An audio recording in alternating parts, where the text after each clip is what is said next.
My fiancé, best man, groomsmen, and I have known each other since we were kids. We collectively met between 6th and 7th grade and have been running around in the same friend group ever since. The group has grown and shrunk over the years, but a small core of us have remained extremely close. Recently, my fiancé's best man Jay, 30 meters, has been making jokes when we're hanging out about the two us dating that have now escalated. Admittedly, when I met Jay in 6th grade I had the hugest crush on him, and everyone knew. I was much taller than average for a girl at that age and he was one of 2 guys in the entire school as tall as me. That, though, is where the story ends. I had one hell of an awkward phase in middle school, and he was very clear from the start that he was not into it. Post-awkward phase, as friends and adults, it was something we constantly joked about, but never seriously, since everything between us had always been platonic. This joke of me being rejected by him has now recently turned into how he dated me first whenever fiancé and I are around. Despite the inaccuracy and an increase of it being brought up, everything has remained pretty lighthearted in context and while annoying, is something I've been able to brush off or quickly rebuttal.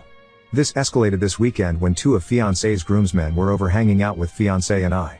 The wedding was brought up, and after a concerning look between the two, they mentioned something had happened with Jay they thought we should know about. Apparently Jay had been telling them stories he was considering for his best man speech, with the main one centering around how I had been shared around and had made my way through the entire friend group. While they kept what was explicitly said fairly vague out of respect for me, they were clear it crossed the line and insinuated I had slept with the entirety of the group attending the wedding. They were very clear with Jay that he could not say anything like this in his speech/toast. Jay responded with an I know, stating that I had already made it clear my maid of honor would be proofreading all speeches prior to the wedding, so he wouldn't be able to get away with it anyway, but ended the conversation by saying something along the lines of "but what if I could?" leaving the possibility open. Of all the groomsmen in the party, 6 including Jay, these 2 were the only ones in this core friend group, and the only ones I had any sort of history with that could potentially be notable. It was all prior to high school and very innocent. One I went on my first movie date with, where our parents had to drop each of us off because we couldn't drive, and picked us up afterwards. The other was the classic first 6-month relationship in middle school where it took 6 weeks to muster up enough courage to hug each other between classes in the hallway. Sure, we mad out and very middle school level things happened. But this is something we've all laughed about now for over a decade. I wasn't the only girl in this larger friend group, and throughout the years, this was something that happened pretty frequently. Because we grew up in a smaller area, overlap happened like this regularly in every group and even more so as we went through high school. My fiancé is the only one I have seriously dated or had any sort of intimate relationship with of this friend group. We had an on-again, off-again relationship throughout high school that ended for a bit once I moved out of state for college, but we remained close friends and eventually reconnected when I moved back in 2019. We started dating in 2021 and got engaged in 2023. He's the only one in all of this I have ever slept with, who has seen me naked, and so on, making this situation even more odd and off-putting. Jay and I have been close friends since high school. When fiancé was in a toxic relationship that isolated him from Jay after I had left for college, Jay would reach out to me for advice on school, girls, relationship and more. He had always been our #1 supporter, advocating for fiancé and I to reconcile our relationship throughout college and into adulthood. He even took a bit of credit and would throw around "and I told you so" here and there when we eventually did reconnect. I'm not sure how to handle this. I could write an additional post about how frustrated, confused, wronged, and uncomfortable I feel, all of which I plan to discuss in more detail with fiancé after sitting on the issue for a bit longer. We've all talked about it, recognizing the way Jay is framing things is wrong, but fiancé and the groomsmen are able to brush it off in a way I feel like I can't. I don't know how to move forward from this or what to do next. 1. Fiancé and I aren't getting married until the end of next summer, so much of the conversations had about toasts and speeches have been more theoretical, except that a few have asked for the opportunity to give a toast, including best man. We have loosely put this information and save the dates on the website and other prints. 2. Fiancé and best man have been best friends since kindergarten. They were neighbors and inseparable until they each went their own way for college. My fiancé's parents basically raised him alongside fiancé. 3. Jay has strictly only ever expressed platonic feelings for me. Even when both single, or alone together, we have only ever acted as friends towards each other after the embarrassing early middle school crush I had. Update 1. Since posting, I have spoken in further detail to both my fiancé and one of the other groomsmen involved. I also confided in my maid of honor about the situation for an additional perspective outside of this specific friend group. After these conversations and reading through all comments on the original post, I've come to realize the significance of a few key details. I spoke in depth with one of the groomsmen to have further transparency of the situation and what was explicitly said. He acknowledged that the conversation initially centered around the excitement they had for the wedding, and Jay clearly stating he wanted to give fiancé and I the best wedding and experience possible. The conversation evolved and Jay mentioned looking for icebreakers for his speech/toast and began bouncing a variety of distasteful jokes that focused more so on the expense of my fiancée than anything else. Then the idea was proposed about explicitly stating that my being passed around the friend group was how they all remained relatively close since middle school and high school. Jay was immediately shut down by the other groomsmen, told to know his audience, and also recognize he was openly alluding to things that were untrue and that could have an extremely negative impact on me personally. The conversation stopped shortly after this, and the groomsmen, without context of how this issue had been escalating, chalked it up to a one-off situation with Jay acting full of himself in the moment. Fiancé and I are the first of our cohort to get married and have a full-blown wedding with a ceremony and reception. These comments did not start escalating until after our engagement roughly 1 year ago, following Jay's breakup with his long-term girlfriend. Jay has never made comments like this to me or my fiancé privately or when it is just the three of us together. Any scenario where this has been an issue has been in an environment which involved others, and mostly others that are not a part of this cohort from middle school. This solidified the above bullet points as the main factors to why Jay acted in this way, from my perspective. So, what next? As mentioned in my original post, I spoke with fiancé in detail about the situation and how I was feeling. When all of this had been brought to our attention a few days prior, in an attempt to preserve myself in the moment, I brushed it off more so than I probably should have. I do not blame fiancé for not having any immediate or strong reaction in the moment, because I had avoided one myself. I think it's important to note that Jay is not a day-to-day character in our lives. While he travels frequently for work that brings him to our area, we live states apart. He has not lived in the same area as me or my fiancé since high school. Much of this evolution with his personality has happened in the last few years as well. I recognize this is not an excuse for the lack of accountability on our part, but felt it added important context that this was not something that was observed and ignored daily, but one that has slowly been recognized over time, since we maybe see him 4 times a year at most.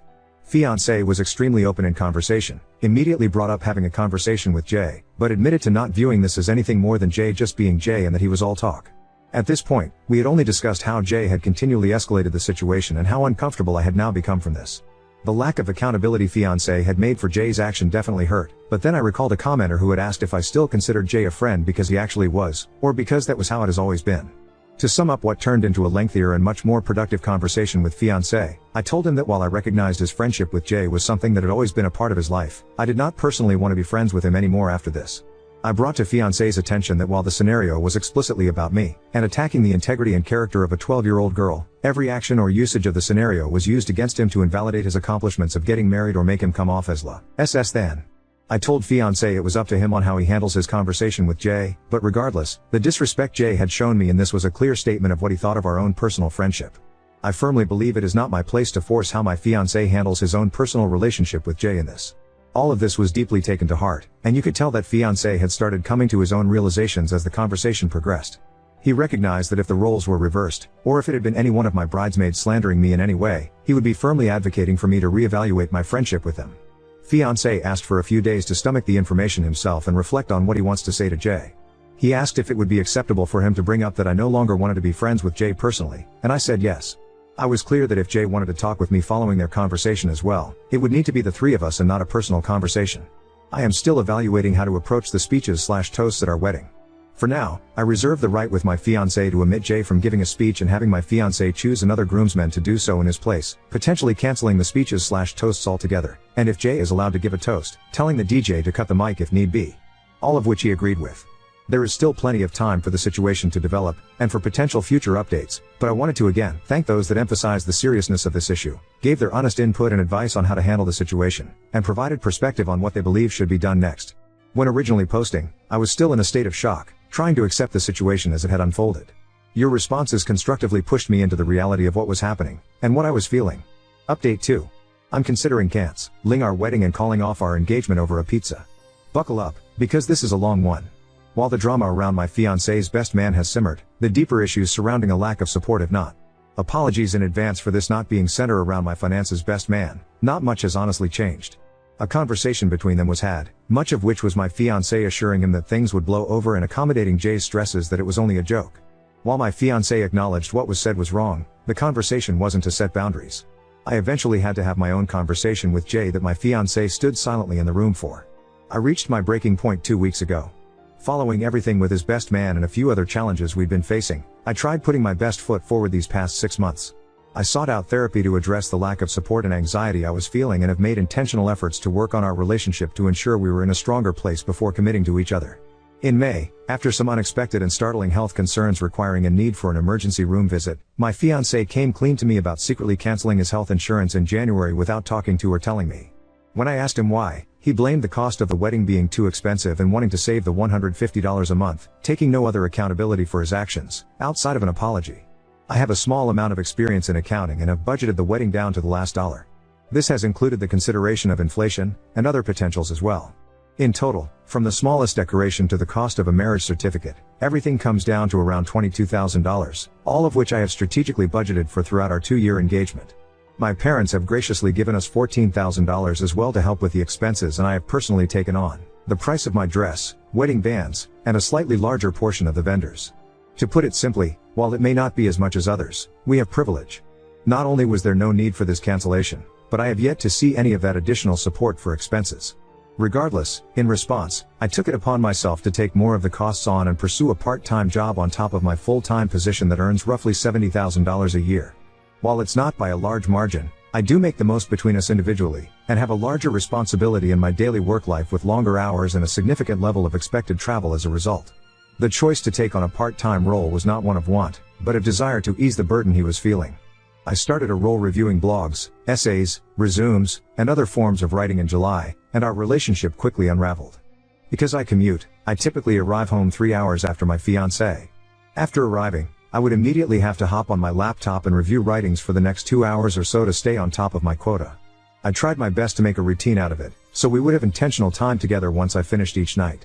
This was met with cold shouldering, frustration, and a lack of consideration for my level of exhaustion and strain for months.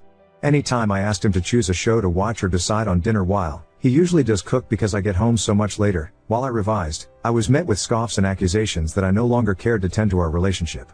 I tried countless times to address his frustrations, and was shut out or cornered in a circular argument about my priorities. 2 weeks ago, I was slated to travel for my full-time position to Atlanta during Hurricane Helene. In a matter of 12 hours, my afternoon flight for the next day was shifted to one leaving at 5 a.m., to give me ample time to shelter in place prior to the arrival of the storm. I rushed home to finish packing and prepare myself to drive over an hour to the airport and stay at a hotel nearby for additional flexibility in case of issues surrounding my early travel that next morning. After arriving home, I immediately hopped in the shower and asked my fiancé to order dinner so we could have one final meal together. During my shower, he offered to order a hot honey, jalapeno, and pineapple pizza from a new place we'd been wanting to try. Which I normally would have been happy to try. However, I don't like jalapeno the way some people don't like cilantro, and am avidly against pineapple on pizza. Something that's come up multiple times during our relationship. And while I'm good with spice, the idea of taking that on with the travel stress and early start time I had the next day made me hesitant. I calmly asked if there was another option for tonight and if we could try that specific pizza once I got home instead, expressing my concerns over my nerves, which received a frustrated scoff and sarcastic response of what then, just cheese. I explained any other topping combination would work, and restated my issues. He walked out of the bathroom without response, and I finished my shower. The pizza was never ordered, no food was ordered. I followed up as soon as I got out of the shower, asking if there was another option he wanted or place he wanted to consider, and received a prompt no. As I finished getting ready, I asked if anything had been ordered again, and no. I finally snapped and begged and demanded him to order the hot honey pizza because I was out of time. He accused me of making him feel like he's forcing me into the decision, but after a bit of back and forth, the pizza was ordered and the mood immediately shifted. Everything was peaceful, warm, and loving at home up until I left. Yet, I cried the entire hour and 15-minute drive to the airport hotel. I cried the entire next day, throughout the storm in Atlanta, and the entire day after. Following a lack of sleep, stress, and intense emotions, I had a complete mental breakdown, realizing I can't live like this. I called my fiancé and poured out every frustration, emotion, and feeling, which I admit was probably not presented in the best light, but none of it was well received. In the 2 weeks since, despite many attempts, conversations have gone nowhere, with only ultimatums being offered for me to make. I've proposed countless alternatives that focus on us working on ourselves and together these next few months, but he is only seeking an answer to whether or not we will be getting married next summer, and has made it known this is a decision that must be made by the end of October. At this point, I don't see how I can possibly gain the confidence to commit myself to him by next summer. For the sake of not doubling the length of this post, I will leave it at this for now. All of this is being discussed with my therapist. At this time, he has chosen not to pursue counseling with me, despite my asking and advocating. Many words have been expressed, and I am trying. But I'm starting to second guess and waver on just how far love can get me through all of this. TL/DR, after canceling his health insurance without discussion or my knowledge, and a severe lack of support, consideration, and accountability, I'm considering calling everything off. Now on to second story. Ordered steak after my vegan friend's gluten-filled patty prank almost hospitalized me. Now she's harassing me nonstop. I, 28F, have a friend since college, Mia, 27F. She moved to LA in the last year and became a vegan while I live in the Midwest. I'm supportive of her decision to be vegan, but it's overall not for me. So couple months back we were FaceTiming and I was eating an omelet. And she made a comment about how can you eat eggs, don't you know how mistreated those animals are? I am fortunate enough to own my own home, and as such I have backyard chickens. The eggs I ate literally came from the hens in my backyard. I brushed it off as a joke and said, you do know I have my own chickens, right? What, you think I'm some mobster ordering these hens to lay for me as a protection fee? If they don't meet the quota I tie them up outside and let the coyotes sniff around to scare them into submission? Mia was less than amused and continued arguing with me. I continued to brush it off. So last week I went out to visit her in LA. We hadn't seen each other in over a year. We ended up going out to a restaurant the day I landed and I ordered a burger with a gluten-free bun. I'm celiac. Well, Mia started raving about how offensive it was to eat meat in front of her and what if she was allergic. I told her, but you aren't allergic. My eating this doesn't impact you. Mia left for the bathroom. She came back and everything seemed normal until the food arrived. I thought the burger looked weird and asked the server about it. Apparently Mia went and changed my order to a vegan patty while she went to the bathroom. And the kicker, the patty contained gluten. So she literally ordered something that would have made me super sick if I ingested it. I told the server this was a mistake, that I was celiac and could not eat the burger. Mia started going off, saying I was being unreasonable and not open to new things, and how dare I eat meat in front of her. I told her, you're the one being selfish, not respecting my choice, not to mention putting my health at risk. What the hell is the matter with you? She refused to relent, so I left the restaurant. Mia was blowing up my phone to pay my part of the tab. I used the spare key she gave me, grabbed my suitcase, left the key with her roommate, and hightailed it to a hotel. Now this is the part where I might be an asshole. I went to a restaurant near my hotel, ordered a steak, and posted it on my socials. Well, of course Mia saw it and continued to spam me on every platform imaginable. I ended up blocking her. Some of my friends say hat taunting her with the steak was too far. Others agree that Mia was out of line changing my order. Then what's the point of going to a restaurant when everyone around her is eating meat? Update 1. My friend, Mia, changed my order at a restaurant from a burger with a GF bun to a vegan patty that contained gluten without my knowledge. I suffer from celiacs. She wanted to teach me a lesson about veganism. We haven't spoken since. On to the update. So before I had mentioned that Mia was reaching out to mutual friends to try and get in touch with me. Specifically our friend Heather, 28F. And while Heather is a very sweet human being, she's a people pleaser and tends to parrot the last person who spoke to her. Heather lives in town while Mia moved to LA. Heather wants to broker peace as she is very uncomfortable with any sort of conflict. I had Heather over today. She wanted to discuss the Mia situation and I kept reiterating that I had made up my mind and didn't want to hear it. That if I wanted to talk about Mia and what she did, then I would talk to Mia. So Heather said, well, it's not like all her points aren't valid. I mean, look at your chickens. What about my chickens? Background, my dad and I built my backyard chicken coop with an attached run. They also get supervised yard time. There are 3 hens. Well, Heather went on to say, and I'm assuming she was parroting Mia at this point, that it was inhumane and unethical to keep my chickens, especially when I live in the Midwest. And that stealing their eggs robs them of nutrients. And it's not like I'm a professional when it comes to chickens. I looked at her and said, are you a professional cat wrangler? She looked shocked and said, what? Me, you have cats but you're not a professional at it. What do you do when they're sick or acting off? Heather, I take them to the vet. Me, but you're not a professional. Heather, well no, but they're my pets, I wouldn't let something happen to them. Me, exactly. Those chickens are my pets. They live a spoiled life.